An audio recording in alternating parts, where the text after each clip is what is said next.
আমাদের সমাজে কোন কোন ঘুষখোর আছে, আমি শুনেছি, দেখি নেই, যে তারা নাকি বিভিন্ন অফিসে ঘুষ খাওয়ার সময় যখন যারা ঘুষ দিবে ক্লায়েন্ট তারা আসে, তখন নাকি ড্রয়ারটা খুলে বলে, এখানে রেখে দেন ভাই, আমি রোজা আছি তো ইফতারের পরে নেব। এরকম শুনছি আমি, আল্লাহ জানে এরকম আসলে আদতে আছে কিনা, বাস্তবে আছে। তো এই বেচারা সে রোজা রেখে ঘুষের টাকা ধরবে না, রোজা ভেঙে ইফতার করার পর তারপরে ধরবে। তার মানে সে মনে করে রোজা রাখা অবস্থায় করলে রোজার অসম্মান হবে, তো রোজা রাখার পরে ইফতার করার পরে যে করবেন তাতে আল্লাহর নির্দেশ লঙ্ঘন হবে না।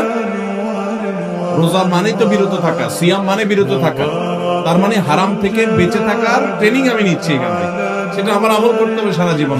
অতএব যারা রোজা রেখে ধূমপান করছেন না, তারা ইফতারের পরেও ধূমপান করবেন না।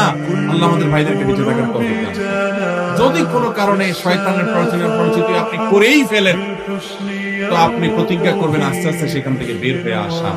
রোজা অবস্থায় ধূমপান করলে তো রোজাও ভাঙবে, আবার রোজা ভাঙার গুনাহ হবে, ধূমপানের গুনাহ হবে, ডাবল গুনাহ হবে। ইফতারের পরে করলে আপনি ধূমপানের গুনাহগার হলেন, রোজা ভাঙার গুনাহগার হলেন না, জাস্ট পার্থক্য এতটুকু, কিন্তু সেটাও অবশ্যই গুনাহ হবে।